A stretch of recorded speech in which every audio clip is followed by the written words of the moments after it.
We are working at pace. We will deliver the answer to the competition in the spring. Sizewell C is also moving at pace, and we will have final answers in the spending review. We're going to run on a bit because we're really behind. We've hardly got any questions in. Annalise Midgley. Question number 12, please, Mr. Speaker. Mr. Speaker, for this government, good paying conditions for workers and the role of trade unions must be at the heart of the renewable energy sector, but this is the only route to a fair transition. Since we came to office, EDF Renewables has announced recognition agreements with 4 major trade unions. We applaud them for their decision and want others to follow suit. Through the Office for Clean Energy Jobs, we are also working with industry and trade unions to support fair pay, terms and conditions in the sector. Annalise Midgley. Thank you, Mr. Speaker. I'd like to thank my right honourable friend for his answer. The Employment Rights Bill is an historic step forward for workers, but these rights must go hand in hand with good jobs. So can I ask, what action is he taking to strengthen the UK's manufacturing capacity and supply chains to ensure that communities like mine in Knowsley benefit from the transition to net zero? Well, my honourable friend is a brilliant advocate for her constituency and on this issue of manufacturing jobs. And if you look at what this government is doing, Mr. Speaker, from GB Energy to the National Wealth Fund to the Clean Industries bonus, this is a government determined to make sure that we manufacture in Britain, we care about where things are made, and we are going to make those good manufacturing jobs happen. Father of the House, Sir Edmund Lee. Number 14, sir. Minister. Thank you, Mr. Speaker. Meeting our clean power mission will require a significant increase in the deployment of both ground mount and rooftop solar projects. As well as consenting record amounts of ground mounted solar, we want to see a much greater deployment of rooftop solar power, and we'll soon publish the solar roadmap, work which was started under the previous government to bring together our next steps in this area. The government says that only 1% of agricultural land is going to be taken by solar farms, but in the pipeline around Gainsborough there are already 10,000 acres going to be put onto solar farms, another 4,000 announced a couple of weeks ago. Up to 15% of my constituency, the most arable, the most fertile in the country. So I just make one request to the Secretary of State. I think it's quite reasonable. When he considers these applications, we look at them in the round, not just take one individual one, but look at their cumulative effect on food production and on the local environment. Quite a reasonable request. Well, I would just say on the question of, even under the most ambitious scenarios, less than 1% of agricultural land would be occupied by solar farms. He makes a point around how these are holistically planned, and I think this is why it's so important we've taken forward strategic spatial energy planning so that we can have that coherent view of the entire energy system. It's work we should have done many, many years ago. We're now moving at pace to do that. But individual planning applications are obviously... Thank you, Mr. Speaker. Now that the party opposite oppose large-scale solar, net zero, onshore wind, I'm tempted to ask the Minister what he makes of the party opposite's new energy policy, which is to take us back to the past, rub 2 sticks together and hope for the best. But could I ask the Minister instead to update the House on the progress of GB Energy in delivering our clean energy mission? Well, I think we've rehearsed the arguments about the absolute failure of the previous government for the past 14 years, and they've just gone further back on it today. But on the question of GB Energy, I was delighted to be in Aberdeen yesterday to join the board of Great British Energy for their first board meeting. The bill will soon, we hope, complete its passage through Parliament, and then it can get on with delivering for the British people. We come to topicals. Steph Ackerell.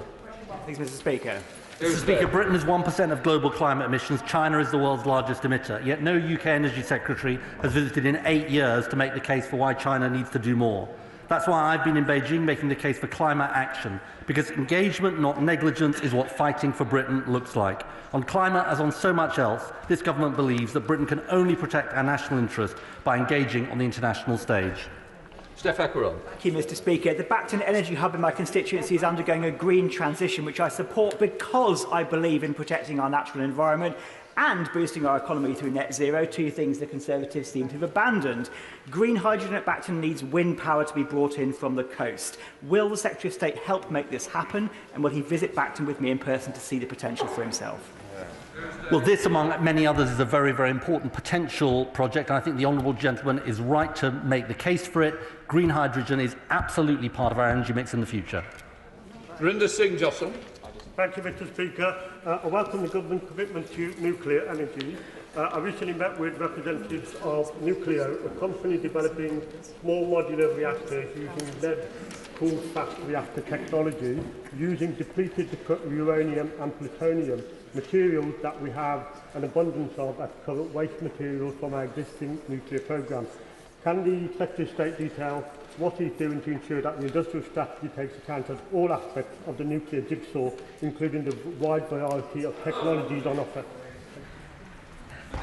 Clean energy is one of the 8 growth sectors in the industrial strategy and will provide a core part of that strategy. And if anybody wants to build new nuclear in this country, our door is always open. Andrew Bowish, Mr. Speaker, last month, with surprising little fanfare from the Department or the Secretary of State, the Climate Change Committee published Carbon Budget 7, and among the more eye-watering recommendations was the figure put on the cost of meeting the obligations. Mr. Speaker, it was £319 billion over the next 15 years. Front-loading, there will be a net cost to industry every year until 2050. Can I ask the Secretary of State, is this exorbitant cost the reason he cancelled his department's review into the whole system's cost of net zero commissioned by his predecessor? Mr. Speaker, I deeply regret the direction in which the honourable gentleman is going. I think the Climate Change Committee does incredibly important work. We will look at CB7, but the biggest cost we face as a country is we do not act on the climate crisis. That is what would leave hundreds of billions of pounds of cost to future generations. Thank you very much, Mr. Speaker. Mr. Speaker, he might be content with signing our energy sovereignty over to the People's Republic of China. He might be happy with his government's arbitrary targets and bans pushing bills up, leaving us more reliant on imports and costing jobs. But we think it's time for a new approach. As the Leader of the Opposition said this morning, one focused on security and cost to the consumer and not on pie-in-the-sky targets with no plan to reach them. So will he recommission the review into the whole system's cost? And if not, what is he trying to hide? Mr. Speaker, it is the Tory party that has an energy surrender policy, surrendering us to fossil fuel markets controlled by petrostates and dictators. They keep us locked into fossil fuels. They would threaten billions of pounds of investment in net zero, and they would and grandchildren a terrible legacy. That is the Conservative Party in 2025. Anti-jobs, anti-growth, anti-business, anti-future generations. Thank you, Mr. Speaker. Can I welcome the plans brought forward last week to provide money off for people living near new energy infrastructure? Does the Minister agree with me that this is yet another thing that the party opposite promised but never had the ability to deliver? Well, my honourable friend is absolutely right to say that we've moved forward on delivering that if people host important infrastructure in their constituencies, they should benefit from it. The party opposite consulted on this, like so many things they talked about and talked about and talked about, but failed to deliver in 14 years. We're moving on with delivering it. Democrat spokesperson Edwin Brown. Thank you, Mr. Speaker. In their recent advice for the 7th Carbon Budget, the Climate Change Committee highlighted the urgency of ensuring cheaper electricity so households can transition away from gas heating. When will the government act to improve energy security and reduce costs for households who are seeking to adopt low-carbon heating by reforming policy costs on energy bills? Mr. Speaker, as we discussed earlier in the session, I think the CCC raises an important issue that we need to look at. And the key question about this so-called rebalancing is it has to be looked at in the context of understanding the principled case, but also ensuring that if we go down that route or another route, we do so in a way that is fair. And that is the work that my department is engaged on. Alan Strickland. Thank you, Mr. Speaker. I've met a number of families recently who are members of the British Coal Staff Superannuation Scheme, and I know they will welcome the comments from the Minister earlier. But as has been said, many of those residents are in their 70s and 80s. They are keen for answers. So could the Minister expand on her earlier comments to say more about what the next steps are and when my constituents might get a sense of the timeline and progress going forward? Can I thank him for his concern for his constituents? I'm very receptive, as I said, to calls from BCSS trustees. I wrote to the Chancellor sent back a positive response, and we are now taking the next steps in this process, and I will be reconvening trustees to meet and talk about it again. Joshua Reynolds. Mr. Speaker, Martin, a disabled resident, lives in his park home in Maidenhead. His boiler broke down 2 months ago and has faced significant challenges. Unable to apply for the boiler upgrade scheme, as park homes do not get EPCs, and the National Energy Foundation, having visited 3 weeks ago but still not providing him a response. Could the Secretary of State outline what support he can give Martin and other elderly residents without heat or hot water? Thank you to the honourable member for that question. Look, we are very aware of the issues with park homes. There is support that is provided to park homes through industry support. As we think about how we expand the warm homes discount and the support that we provide for households that can't afford their energy, we will of course have park homes in our mind. Chris Murray. Thank you, Mr. Speaker. Does the Minister agree with me that crucial to achieving our world-leading net zero goals will be community ownership projects? And will the Minister come to Edinburgh to see some of the fantastic community power projects that we have there? Yes, it sounds really good, and community energy is a crucial part of our energy future. The Secretary of State and me and their neighbours, could he take a short car journey to Gainsborough to visit the new fusion site at West Burton? This is probably the most exciting development in green energy we've ever had in this country, creating unlimited jobs, unlimited green energy. Will he join me in Gainsborough? Well, the honourable gentleman and I don't necessarily agree on everything, but on this we agree. The transformation of the West Burton site from a fossil fuel-fired power station to fusion is an incredibly exciting project, and we should all be battering for it. Chris Kane. Thank you, Mr. Speaker. The Minister may be aware that SSC is supporting over 1,000 new homes in rural Scotland to aid energy infrastructure development. Does he agree with me that the SNP Scottish Government's failure to get a grip on a rural housing crisis is a major barrier to infrastructure development? And will he urge SSE to expand their scheme into my constituency, where they have key projects around the communities of Cullen, Lochernhead, Tyndrum and Crean-Larrick? Well, I thank my honourable friend for the question, and he underlines just how important it is, not just for delivering on energy projects, but the wider economic benefits that come from building infrastructure, the kind of infrastructure that the party opposite now opposes. But he's right to say that in order to deliver these projects, we also need to see investment in rural communities by the Scottish Government, and will continue to press them on those issues. Martin. Thank you, Mr. Speaker. Kent County Council plans to introduce 10,000 on-street car chargers over the next decade. For context, Kent has a population of 1.6 million people. At this rate, Kent will have burnt down by the time we all have electric on-street car charging. What can the Secretary of State do to speed this up? Well, can I say the honourable gentleman is raising a really important issue. Rolling out this electric car infrastructure is incredibly important. If he writes to my department, we'll ensure he gets the best possible reply. Thank you, Mr. Speaker. Will ministers consider exercising the community electricity right within the 2015 Infrastructure Act to require commercial renewable energy developers to offer communities the opportunity to part-own schemes developed in their area? So he raises a really important issue, Mr. Speaker. As a sort of energy nerd, I'm really interested in this 2015 power, which I didn't actually know about, despite my nerdery. And we are actively looking at this really important power put in place by the last government. Thank you, Mr. Speaker. In response to a written question to me last week, the Minister confirmed that no nationally significant infrastructure projects have been consented which will use greater than 50% best and most versatile agricultural land. In my constituency, the East Park Energy Solar Farm is close to 75%, but under the overarching National Policy Statement for Energy, 5.11.34 states that the Secretary of State should ensure that applicants do not site their scheme on the best and most versatile land without justification. So can the Minister confirm to me whether the nearly 1,500 acres of best and most versatile land is too much good quality agricultural land to sacrifice? Well, the honourable gentleman will know that on any nationally significant project, it goes through a proper planning process, and it wouldn't be right for me to comment on that, but I'm sure that the decision makers will be looking closely at the issues he raised. Thank you, Mr. Speaker. There is to be a much reduced testing process of oil at the import terminal at Grangemouth, and if this imported oil doesn't pass these reduced tests, it can't be used, leading to Scotland suffering a fuel shortage. Is the Secretary of State concerned at this? Well, throughout, of course, the 7 months that we've been in government, we've been doing everything we can to work with the operators of the Grangemouth refinery. Of course, we were disappointed by the closure of that. We've carried out, of course, a number of pieces of work around fuel security. We're not concerned about fuel security at this point, but of course, across the whole country, it's something we keep constantly under review. Thank you, Mr. Speaker. While the Leader of the Opposition thinks achieving net zero is impossible without, quote, bankrupting us, for communities like Severn Beach in my constituency, investment in low-carbon energy could create valuable skilled jobs. What steps will the government take to ensure that the area around the River Severn gets the investment it needs to realise its potential?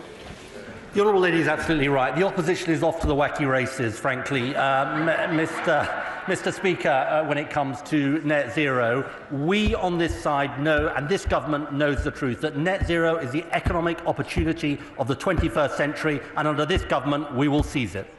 CCUS is a central plank of the Humber 2030 vision. Has the Secretary of State got any plans to meet with the Humber Energy Board, and if not, would he join me in doing so? I talk on every day to the Honourable Lady about her constituency, and I'm very happy to meet with whoever she wants me to, because we think this is incredibly important. The opportunities for her area and the Humber are great if we can harness the talents of the people she's got in her constituency. Ramsey. Thank you, Mr. Speaker. Requiring developers to include solar panels in all new homes and buildings would be extremely popular with the public and help deliver net zero targets. Could the Secretary of State give an update on his discussions with the Secretary of State for Housing, Communities and Local Government on including mandatory solar as part of the Future Homes Standard? The Honourable Gentleman raises an important point, and this is something that we are actively working on in government. Whatever your view on ground-mounted solar, and we on this side think ground-mounted solar has a role, we do need solar panels on rooftops. It is a really important opportunity. While we're about it, maybe the Honourable Gentleman can start supporting our plans on planning and infrastructure so we can build the clean energy infrastructure we need. Jonathan Brash. Mr. Speaker, the Secretary of State will be aware of the ongoing work to deliver new nuclear investment in Hartlepool. Billions of pounds are on the table and jobs and skills for generations to come. Will he meet with me to discuss how we can get this deal over the line? New nuclear is an essential part of our future energy plans, Mr. Speaker, and myself and my ministers are absolutely delighted to meet with the Honourable Gentleman to discuss those plans. Stephen Flynn. Speaker, I welcome the warm words earlier from the Secretary of State in relation to the ACOM project. How confident is he that the Chancellor is listening? Across government, including the Chancellor and the Prime Minister, Mr. Speaker, and I speak as an old lag in these things, we have never had a Prime Minister and a Chancellor so enthusiastic and committed to the net zero agenda and what it can do economically for our country. And so the Honourable Gentleman should definitely take heart from that. Right, final question, Luke Mayor. Thank you, Mr. Speaker. Teesside is seeing thousands of jobs coming on stream in carbon capture and storage, but it seems the new energy policy from the Conservatives would put those jobs at risk. Will the Secretary of State recommit his commitment to this industry, and will he work to establish a Europe-wide CO2 market to bring in investment and jobs to our region? My honourable friend puts it so well, Mr. Speaker. This is the economic opportunity of our time. Our investment in carbon capture and storage shows what is possible. The desperate request for attention by the opposition that we have seen today is anti-business, anti-jobs, anti-growth, anti-investment, and the wrong choice for Britain. We'll now let the front benches change over.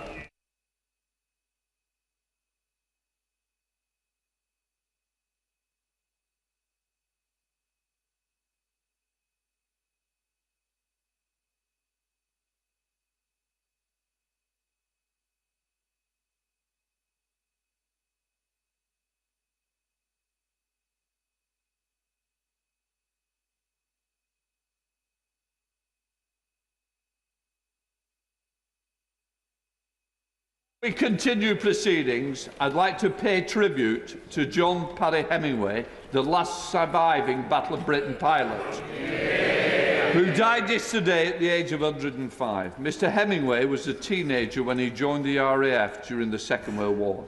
At the age of 21, when he was a fighter pilot in the Battle of Britain.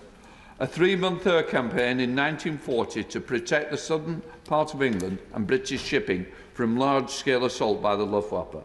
There is no doubt that the courage and overwhelming sense of duty by the RAF pilots like Mr. Hemingway helped end the Second World War and allowed us the freedoms we enjoy today. Order, order. We now must come to the statement. Secretary of State for Works and Pensions, Liz Kendall. Mr. Speaker, this government is ambitious for our people and our country. And we believe that unleashing the talents of the British people is the key to our future success. But the social security system we inherited from the Conservatives is failing the very people it is supposed to help and holding our country back. The facts speak for themselves. 1 in 10 people of working age now claiming a sickness or disability benefit. Almost 1 million young people not in education, employment or training. That's 1 in 8 of all our young people. 2.8 million out of work due to long-term sickness. And the number of people claiming personal independence payments set to double this decade from 2 to 4.3 million, with the growth in claims rising faster among young people and mental health conditions, and with claims up to 4 times higher in parts of the Midlands, Wales and the North, where economic demand is weakest, places that were decimated in the 80s and 90s, written off for years by successive Tory governments and never given the chances they deserve. And the consequences of this failure are there for all to see. Millions of people who could work, trapped on benefits, denied the income, hope, dignity and self-respect that we know good work brings. And taxpayers paying millions more on the costs of failure, with spending on working age sickness and disability benefits up 20 billion since the pandemic, set to rise by a further 18 billion by the end of this Parliament to £70 billion a year. And it is not like this in most other comparable countries, where spending on these benefits since the pandemic is either stable or falling, whilst ours continues to inexorably rise. This is the legacy of 14 years of Tory failure.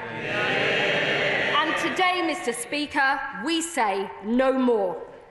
Since we were elected, we have hit the ground running to get more people into good work through our plan for change. We're investing an extra £26 billion into the NHS to drive down waiting lists and get people back to health and back to work. We're improving the quality of work and making work pay with our landmark employment rights legislation and increases in the national living wage. We're creating more good jobs in every part of the country, in clean energy and through our modern industrial strategy. And we are introducing the biggest reforms to employment support in a generation with our £240 million Get Britain Working plan. Today, our Pathways to Work Green Paper sets out decisive action to fix the broken benefits system, creating a more proactive pro-work system for those who can work, and so we protect it for those who cannot work now and for the long term. Mr. Speaker, I know as a constituency MP for 14 years that there will always be people who can never work because of the severity of their disability or illness. Under this government, the social security system will always be there for people in genuine need. That is a principle we will never compromise on. But disabled people and people with health conditions who can work should have the same rights, choices and chances to work as everybody else. That principle of equality is vital too, because far from what members opposite would have you believe, many sick and disabled people want to work with the right help and support. And unlike the Conservatives, that is what we will deliver. Mr. Speaker, our first aim is to secure a decisive shift towards prevention and early intervention. Almost 4 million people are in work with a work-limiting health condition, and around 300,000 fall out of work every year. So we've got to do far more to help people stay in work and get back to work quickly, because your chances of returning are 5 times higher in the first year. Our plans to give statutory sick pay for 1 million of the lowest paid workers and more rights to flexible working will help keep more people in work. The Workwell programme is trialling new approaches, like GPs referring people to employment advisors instead of signing them off sick. And our Keep Britain Working review, led by former John Lewis boss Sir Charlie Mayfield, will set out what government and employers can do together to create healthier, more inclusive workplaces. So we help more employers opportunities for disabled people, including through measures like reasonable adjustments, alongside our Green Paper consultation on reforming access to work so it is fit for the future. And today, I can announce another step. Our Green Paper will consult on a major reform of contributory benefits, merging contributions-based job seekers allowance and employment support allowance into a new time-limited unemployment insurance paid at a higher rate without having to prove you cannot work in order to get it.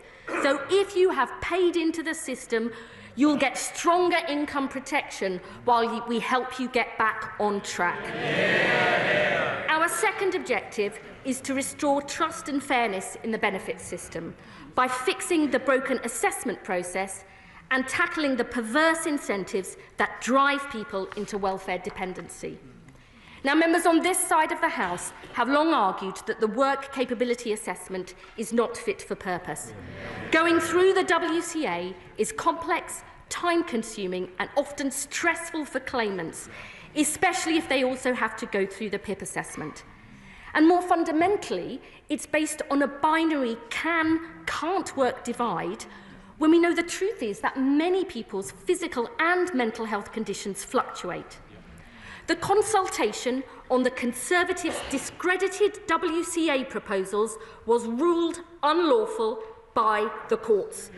So today I can announce we will not go ahead with their proposals. Instead, we will scrap the WCA in 2028. In future, extra financial support for health conditions in universal credit will be available solely through the PIP assessment. So extra income is based on the impact of someone's health condition or disability, not on their capacity to work, reducing the number of assessments that people have to go through, and a vital step towards de-risking work. And, Mr. Speaker, we will do more by legislating for a right to try, guaranteeing that work in and of itself will never lead to a benefit reassessment, giving people the confidence to take the plunge and try work without the fear this will put their benefits at risk. Mr. Speaker, we will also tackle the perverse financial incentives that the party opposite created, which actively encourage people into welfare dependency.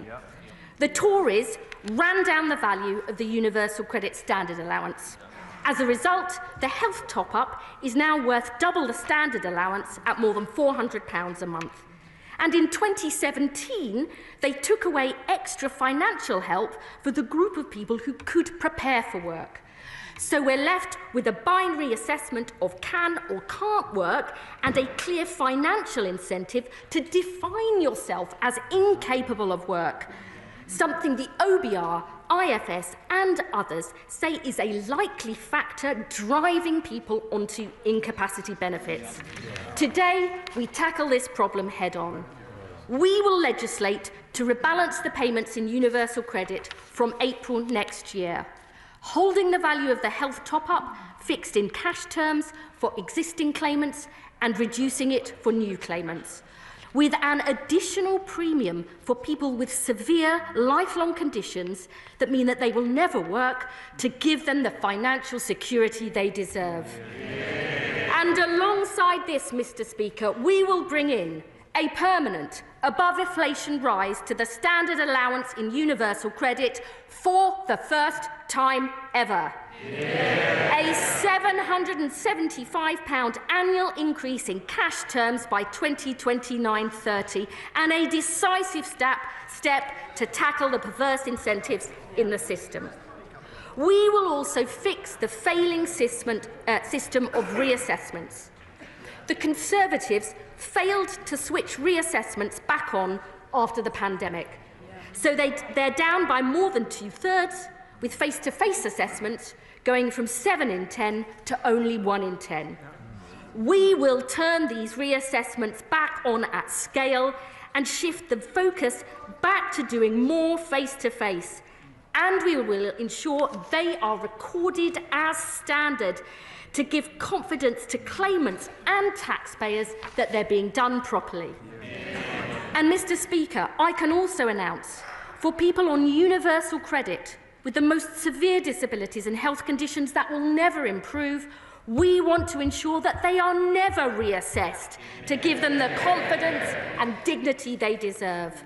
And we will fundamentally overhaul the DWP's safeguarding approach to make sure all our processes and training are of the highest quality so we protect and support the most vulnerable people. Mr. Speaker, alongside these changes, we will also reform disability benefits so they focus support on those in greatest need and to ensure the social security system lasts for the long term into the future. Social and demographic change means more people are now living with a disability. But the increase in disability benefits is double the rate of increasing prevalence of working-age disability in the country, with claims amongst young people up 150%, for mental health conditions up 190%, and claims for learning difficulties up over 400%, according to the IFS. Every day, there are more than 1,000 new PIP awards. That's the equivalent of adding a population the size of Leicester every single year. Mr. Speaker, that is not sustainable long-term, above all for the people who depend on this support. But the Tories have no proper plan to deal with this, just yet more ill-thought-through consultations. So today I can announce this government will not bring in the Tory proposals for vouchers, because disabled people should have choice and control over their lives. We will not means test PIP, because disabled people deserve extra support, whatever their incomes. And, Mr. Speaker, I can confirm we will not freeze PIP either. Instead, our reforms will focus support on those with the greatest needs. We will legislate for a change in PIP so people will need to score a minimum of 4 points in at least one activity to qualify for the daily living element of PIP from November 2026. This will not affect the mobility component of PIP and only relates to the daily living element. And alongside this, we will launch a review of the PIP assessment, led by my right honourable friend, the Minister for Social Security and Disability, in close consultation with disabled people, the organisations that represent them, and other experts. So we make sure PIP and the assessment process is fit for purpose now and into the future. And, Mr. Speaker, this is a significant reform package that is expected to save over £5 billion in 2029-30, and the OBR will set out their final assessment of the costings next week. Our third and final objective is to deliver personalised support to sick and disabled people who can work to get the jobs they need and deserve. We know from the last Labour government and our new deals for disabled people, young people and the long-term unemployed, the difference that proper employment support can make.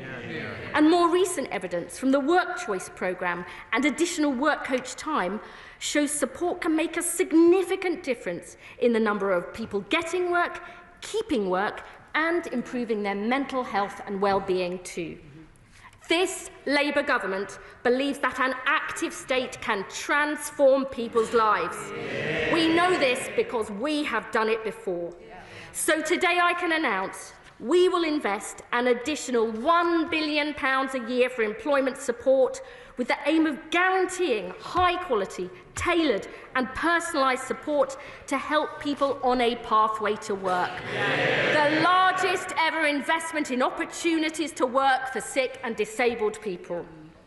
And alongside this, for those on the UC Health top-up, we will bring in an expectation to engage and a new support conversation to talk about people's goals and aspirations, combined with an offer of personalised health skills and employment support. And because being out of work or training when you're young is so damaging for your future prospects, we will go further.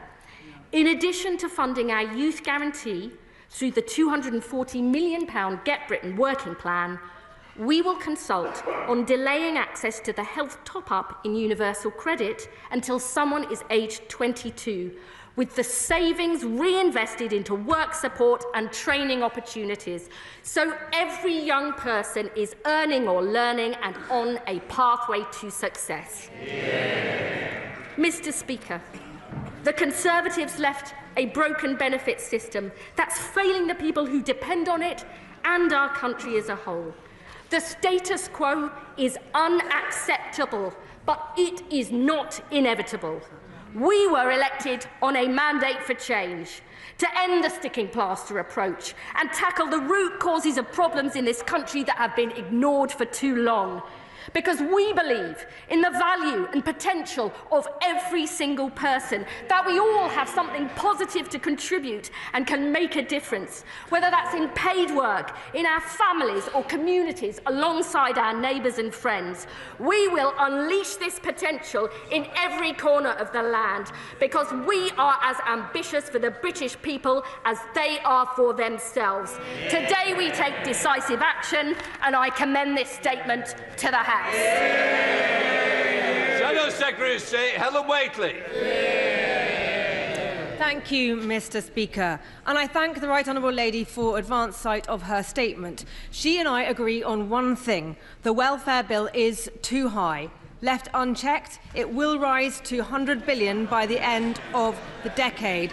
Spending more on sickness benefits than we do on defence is not the sign of a strong country, and this isn't just a question of money. We have 3 million working-age people not working due to ill health, not filling the roles businesses need, not contributing to our economy, not fulfilling their own potential. Now, the best way to get the welfare bill down is to get people off benefits and into work. That is what we did year after year after taking office in 2010. Despite the once-in-a-century pandemic, there were 4 million more people in employment when we left office than the mess we inherited from Labour. Before the pandemic, economic inactivity was at a historic low. But it's true that then we started to see a new phenomenon: growing numbers of people claiming sickness benefits, and particularly worryingly, young people. A system set up with good intentions to protect the most vulnerable in society had over time morphed into something broader, driven in part by a well-intentioned but not always helpful medicalisation of life's ups and downs. In government, we identified this problem. We worked up plans to tackle it, but at every point, Labour opposed them. In fact, the Chancellor said that not one single penny could be saved from benefits. So when they came into office, not only did they cancel or delay pretty much everything we handed over, they had no plans of their own. They walked into the department with empty notebooks. All they'd done in opposition is oppose, instead of the hard work of coming up with their own answers. That's why the country has had to wait another 8 months for this announcement. And in that time, taxpayers have shelled out $7 billion in extra sickness benefits. Nearly 500,000 people have been signed off sick. In fact, 60 people were signed onto sickness benefits while the Right Honourable Lady was talking. Nonetheless, I have been looking forward to hearing what she would announce today, and which of the many things briefed out to the media her spinning policy wheel would eventually land on. Governing is hard. We know that. In the last few weeks, they have made it look really hard. But nothing compared to how hard life can be for a severely disabled person.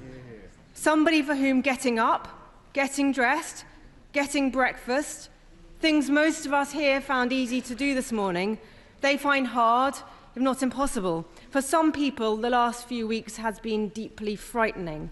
They will be glad for the uncertainty to finally be at an end. Mr. Speaker, I can genuinely say that I want the Right Honourable Lady to succeed, and I welcome her commitment today to increase the number of reassessments and that more of these will be taking place face-to-face and recorded.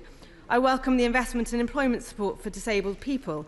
And of course, I welcome her re-announcing a host of things that we were doing in government.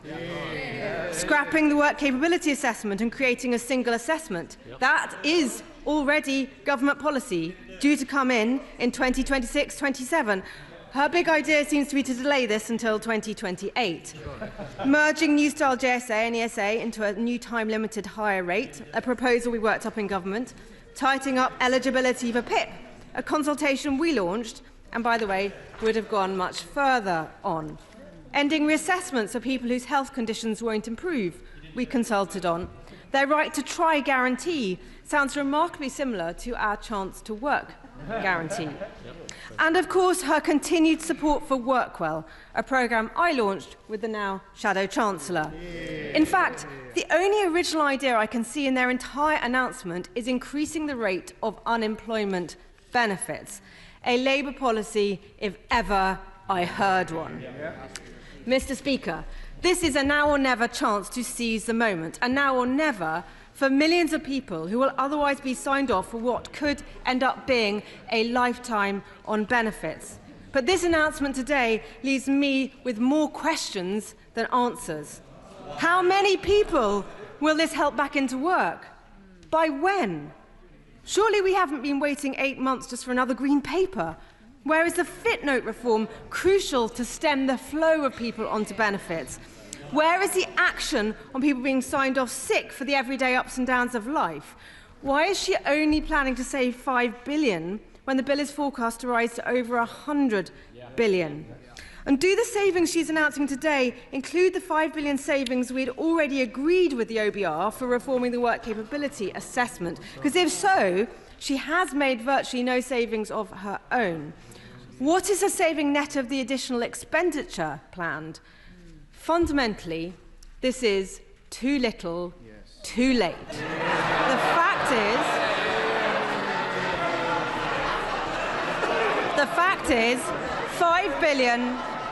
fact is, $5 billion just doesn't cut it with a bill so big going up so fast. She needed to be tougher. She should be saying, no more hard-working taxpayers funding the family next door not to work.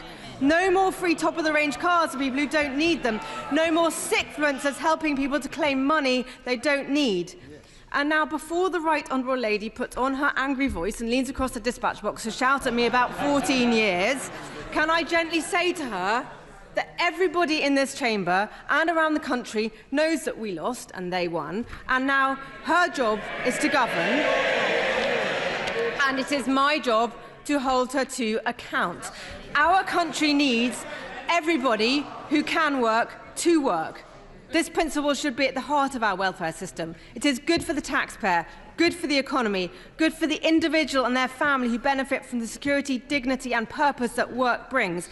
And it means that those who genuinely cannot work get the support they deserve. But the fact is, fewer people work under Labour. It's happened every time they've been in office, and it's already happening now. They should have taken their time in opposition to come up with some meaningful reforms. They didn't, and the country is already paying the price. Secretary of State. Thank you, Mr. Speaker. I mean, I personally like the Honourable Lady a great deal, but her entire response seemed to be railing against her own party's failings and lamenting action her party itself failed to take. Too little, too late, it indeed will be the epitaph of the Conservative Party. One thing I do agree with is that this is a now or never moment, and I'm proud that this government is taking it, taking decisive action, ducking the challenges that have been ignored for too long. And also, I would say, Mr. Speaker, I'm not interested in being tough. This is about real people with real lives, and we have to be careful how we talk about this. I'm interested in taking the right steps to actually change the system, to transform people's lives, and crucially, to ensure that we have a social security system that lasts in future. 1 in 3 of us will have a health condition in our lifetimes. 1 in 4 of us is disabled. And unless we as a country in the welfare state, the world of work and all of our public service wake up to that fact, That welfare state that the Labour Party created will not be there for future generations. That is what we are determined to secure. This is a substantial package of measures that will save around £5 billion by 29-30. We will have to wait till the OBR comes up with its final costings on all of this at the spring statement. But I would just leave honourable members with this. The former Chancellor George Osborne said a decade ago, governments let unemployed people get parked on disability benefits and told they would never work again. Why? Because people on disability benefits don't get counted in unemployment figures that could embarrass politicians. The Labour Party isn't embarrassed about this situation. We're ashamed of the state the Tories left the country in. We will face up to our responsibilities. It's time honourable members opposite did the same. Chair of the Select Committee, Debbie Abrahams. Thank you so much, Mr. Speaker, and I thank my right honourable friend for her statement. I absolutely agree. Our social security system isn't fit for purpose, and I think the measures, particularly in terms of increasing employment support by £1 billion a year, by increasing the standard allowance of universal credit, something unfortunately the opposition failed to do when they were in government, will be really, really positively felt. I also appreciate the difficult financial circumstances we face ourselves, and in spite of the £5 billion being said by the party opposite to be a huge figure, it's actually the largest cut in social security support since 2015. And I would put that there are alternative, more compassionate ways to balance the books rather than on the back of sick and disabled people. I absolutely fundamentally believe that my right honourable friend is on the right course, and I implore my party to try and get our reforms to bed in first before we look to making the cuts, a point that others have also made. There's so much evidence of the adverse effects that the party opposite had with the cuts in support and the restrictions in eligibility criteria when they were in government, including the deaths of vulnerable people. And we can't have a repeat of that. So I would be grateful if my honourable friend could, as a matter of urgency, publish the analysis that they've had on the impacts, particularly on mental health impacts, and also to give an outline of when we are expected to respond. Thank you. I really thank my honourable friend for her response. Let me say straight off, we will be publishing the equality impact analysis and the poverty analysis alongside the spring statement. I know that she is a lifelong champion for sick and disabled people and has rightly raised concerns, including through the Select Committee, on vital issues like safeguarding, and I look forward to receiving the Select Committee's report on that to learn from the evidence they've received. I would just say that although this package is a substantial package with those estimated savings, spending on working age, sickness and disability benefits will continue to rise over this Parliament. The last forecast was that it would continue to rise by £18 billion. It is not a cut, as the Honourable Lady has said. These are really important issues. We need to work to get this right, to make sure the proper support is in place for people, and I really do genuinely look forward to working with the Select Committee to get all these proposals right. Steve Darling, the Liberal Democrat spokesperson. Thank you, Mr. Speaker, and I would first of all like to start by thanking the Secretary of State for sharing her statement in advance. That was extremely welcome. Liberal Democrats want to see more people in work, including those with disabilities. Sadly, the significant blocker for those people getting into work is the appalling state of our health and social care system left behind by the Tories to my right in more ways than one. And we desperately need the new Labour government to drive forward with reforms that actually see an investment in our health service to improve it. The devil is in the detail of these proposals, and I do fear what we will find as we turn over rocks over the next few days, particularly for those who are most vulnerable. The Minister has described the system as a broken system, and so therefore I would like to ask the Minister, how are you driving... Sorry, Chair. How is the Minister driving significant change through this?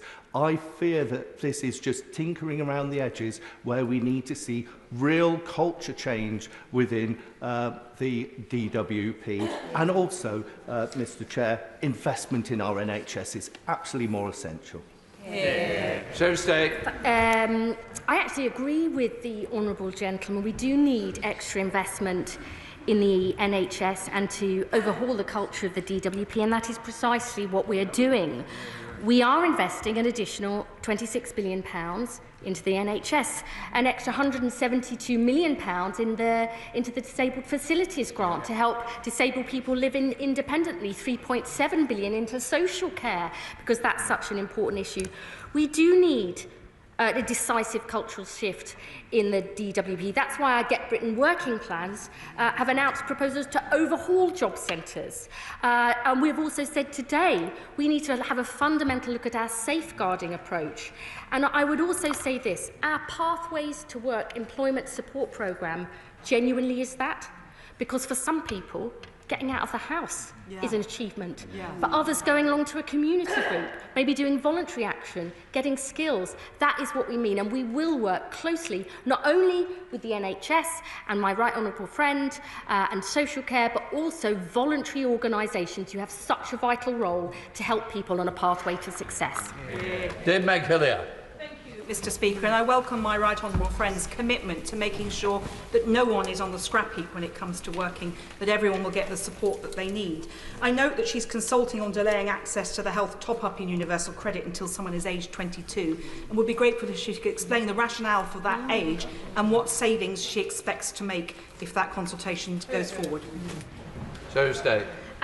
My right honourable friend raises a really important issue. I would say on that, honourable members, I mean, patience is not my greatest virtue, but honourable members will need to wait until the OBR's full assessment of individual measures and the savings that they make for the spring statement.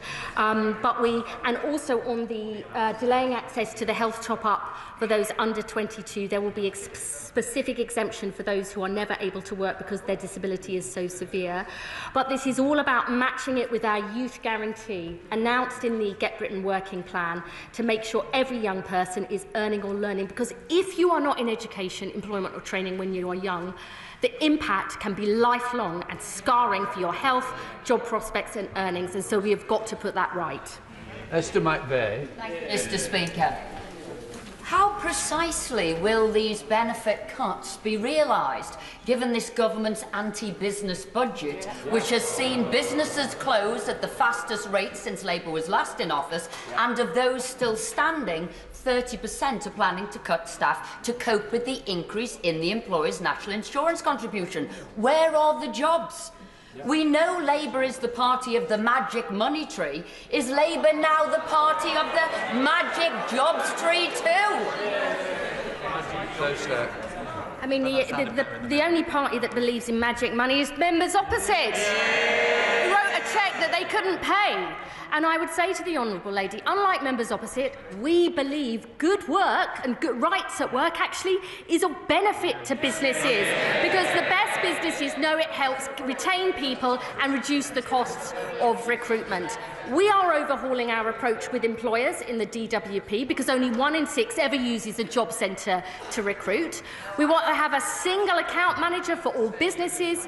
We're going to make sure our job centres are much more embedded in their local communities, so they have detailed knowledge of individual employers. That is the way that we get Britain working and growing again. Clive Lewis. Thank you, Mr. Speaker. Can I ask the Minister, when they made the decision, to go down this route, did they understand the pain and difficulty that this will cause millions of people, millions of our constituents, who are using food banks, who are using social supermarkets, people who are on the brink?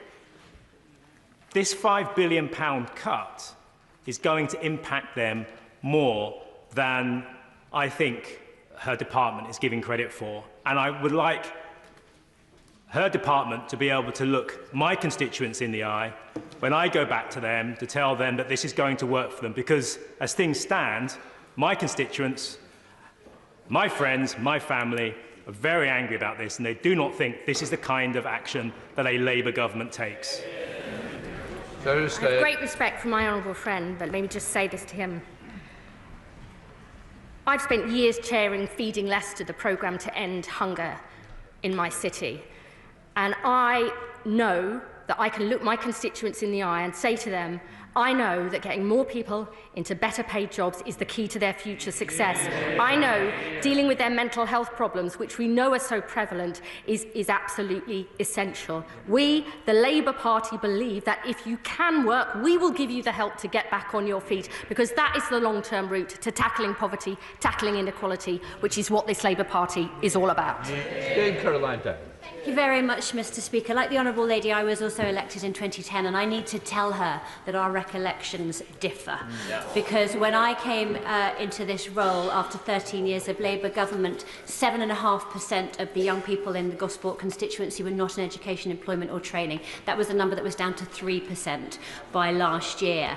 And since they've taken office, 83,000 more people across this country of working age are now unemployed. So what I want to know from her is all the jobs that take on so many of the young people across our constituencies, from adult social care to childcare to hair and beauty, are telling me that they're not now taking on more staff as a result of her Chancellor's changes to national insurance contributions. Surely the two are mutually incompatible. Secretary of State.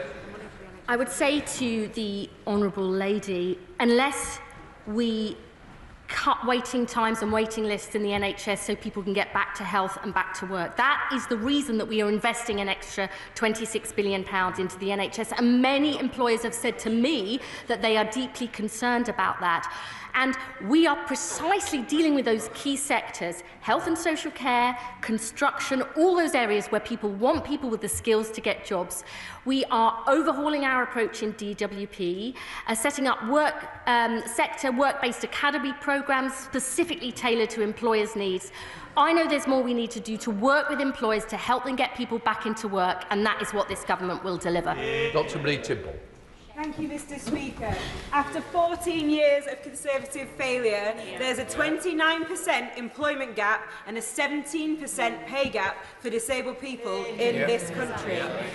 Therefore, we must ensure that the social model of disability is central to government decision-making to achieve inclusive growth that enables disabled people to fulfil their potential. I welcome her proactive approach to reasonable adjustments and the £1 billion support package to get disabled people back into work where they can work, as well as her recognition that PIP is designed as an in-work benefit to enable people to live independently, because research shows that supportive, incentive-based approaches massively outperform cuts or sanctions in getting disabled people into sustainable employment. What work has she done to develop inclusive growth strategies across all employment sectors to close the disability employment gap and the disability pay gaps? Secretary of State. I absolutely agree with my right honourable friend. This is at the heart of our mission here, providing those equal rights and choices for disabled people to work as anybody else. We will be working with disabled people and the organisations that represent them to develop our pathways to work employment support so we get it right, because we won't do that unless we work closely with disabled people. And we are also working right across government. We have disability ministers in every single government department. They are driving this agenda forward, and I know that my right honourable friend will give much valued advice and help to make sure we get it right in every part of this government. John Milne. Thank you, Mr. Speaker. Encouraging and enabling people back to work is a laudable aim, but how can the Minister assume £5 billion's worth of success in advance of actually rolling out the programme? Surely the right approach is to let the reforms generate savings naturally by a concrete reduction in need rather than to set an arbitrary target beforehand? We're not setting an arbitrary target. We're fixing a broken system, and we're taking action immediately, because we believe we have to both put in place that employment support, put in place the health support and social care support at the same time as fixing a broken benefit system. And I would just say to the honourable gentleman, I start first, last and always with people. What do we need to do to give people the opportunities they deserve if they can work? What do we need to do to make sure the social security system lasts in future? That is something that we cannot put off any longer, because that is not good enough for the people that we were elected to serve. Joanna Baxter. Thank you, Mr. Speaker. PIP is a devolved benefit known as the Adult Disability Payment in Scotland. Can my right honourable friend assure me that she'll be working with partners, including the Scottish Government, to ensure that disabled people right across the whole of the UK get the support that they need? Absolutely, that is very important for me personally and the government as a whole, because we want people in Scotland to have the same chances and choices to work if they can do as everybody else, and to make sure people have proper protections. That is essential for us, and I will continue to work closely with the Scottish Government, not just in my own area, but I know across the board in other government departments too. Mark Pritchard. Speaker. Youth unemployment stood at 642,000 as of the last quarter of 2024, a rise of 136,000 on 2023, and a youth unemployment rate of 14.8%. She mentions earlier in her statement, earn and learn. Does she agree with me that one way of perhaps attracting some people back into work is for her to have discussions with her colleague in the Ministry of Defence, the Defence Secretary? And would she agree with me that getting more young people into His Majesty's Armed Forces, Air Force, Navy, Army, would be a starting place? I absolutely agree with the honourable gentleman. Indeed, before I was appointed to this position in opposition as a constituency MP, I have discussed with my local job centre and the Armed Forces recruitment precisely these issues, because of the really exciting careers and opportunities that are available. I think are really important for young people in my constituency and the one that he represents, and I will certainly be having more conversations with colleagues in the Ministry of Defence to make sure we put this plan into action. Clive Effin. Mr. Speaker, I've heard many people make a moral case for the changes that my right honourable friend has announced today. But does she agree that over the last 20 years, those people with large amounts of wealth have done extremely well, whilst average household incomes have stagnated and the standard of living for the overwhelming majority has gone down? So whilst we make a moral case for changes to the benefit system, shouldn't we also be making a case for how we tax wealth as opposed to income? My honourable friend is right that those with the broadest shoulders should bear the biggest burden, and that's why I'm very proud that we have tackled issues like closing loopholes in the non-dom tax status, why we've looked at the profits of the energy companies and many other areas. I think that is an absolute principle of this Labour Party, of fairness in the tax system. Stephen Flynn. They say they won't change their fiscal rules because of their manifesto. They say they won't change their tax policies because of their manifesto. They say they won't change their position in relation to the single market because of their manifesto. Perhaps the Secretary of State could outline to me and to people right across the UK where in her manifesto it stated that they were going to take £5 billion away from disabled people.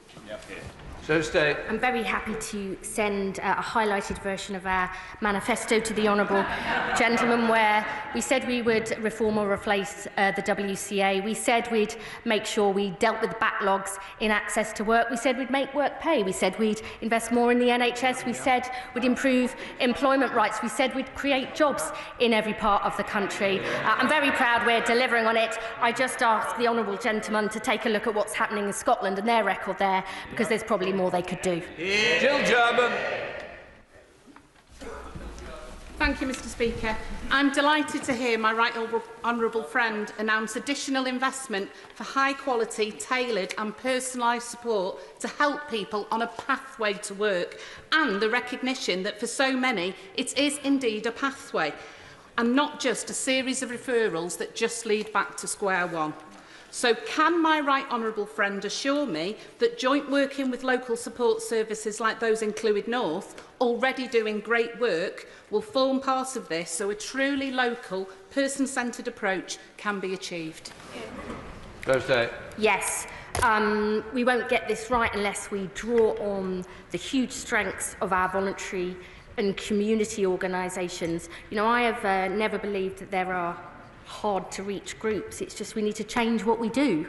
And I think there's a lot we can learn from groups like the one my honourable friend suggests, because it really is a pathway to work. I think we've got to end this false divide between those who can and can't work and understand that there are steps towards a better life, and that's what this government wants to deliver. Dr. Luke Evans. Thank you, Mr. Speaker. Two practical questions. She said she's joining Job Seekers Allowance and Employment Support Allowance into a new time-limited unemployment insurance. What is that time limit? And second of all, she said an expectation on people to look for work. What happens when they don't meet that expectation, and what discipline is faced if they don't take that up?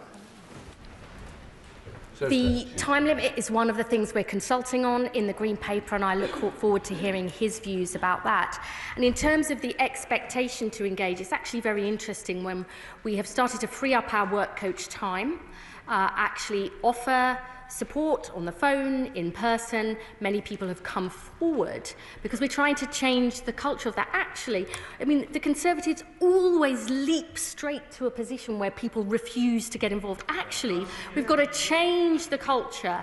And I believe that is the way that we would get more people onto that pathway to success. Lawrence Eshelin. Thank you, Mr. Speaker. I agree with the Secretary of State that many disabled and sick people want to work, but the reality is cutting PIP will not address the reasons why they don't. The Secretary of State outlined the reasonable adjustment framework for disabled people is hard. It's very hard to navigate. It took me 6 months to navigate that for my member of staff in the place where we legislate. So how hard is it going to be for disabled people in the workplace to try to get those employees to make those adjustments? Can the Secretary of State outline how she's going to make sure that the workplace is ready for people accessing the workplace, and that disabled gap employment, which really, in a sense, doesn't have anything to do with benefits, but some of the reasonable adjustments that we see not happening at the moment? I know my honourable friend is an absolute passionate advocate of these issues, and she's right. We have to do far more to work with employers to ensure that those basic reasonable adjustments need to be made. That is one of the issues that Sir Charlie Mayfield is looking at in our Keep Britain Working review, precisely because we know good employers understand the need to make these changes. I am very happy to meet with my honourable friend to go through this in more detail, because she's right. We've got to get this absolutely nailed. Gavin Robinson. First it was the pensioners and their winter fuel allowance, then it was the waspy women and broken promises, and now it's the sick and the vulnerable. We believe in protecting the taxpayer, but protecting those who need our support the most, and yet not a word about abuse, or not a word about those who are taking money out of the system when they are not entitled to it. Can I ask the Secretary of State how she can rationalise in her mind in this statement how she, on the one hand, accepts that people's health and their well-being can fluctuate, but on the other hand say that she's going to do away with the accumulation of points. To require an applicant to get 4 points in any one box does away with the ability to recognise that mental ill health particularly manifests itself in many different ways, and that accumulation of points has been incredibly important to get support for those who need it most. If it fluctuates, how is she doing away with that accumulation? I would say to the honourable gentleman, there is very clear evidence that good work is good for mental health. And that is for people with anxiety and depression, but also those with more severe conditions, psychosis, schizophrenia. Really clear evidence from the NHS individual placement and support programme that you can help people get into work. That's not only better for them and their incomes, but it reduces their relapses and spending on the NHS. He asks me how I rationalise this.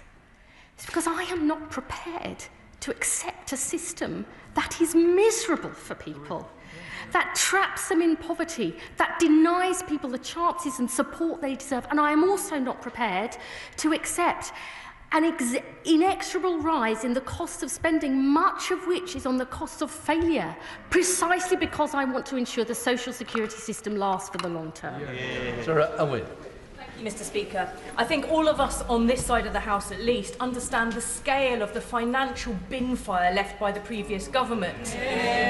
But there are those that are worried and are seeking assurances at home.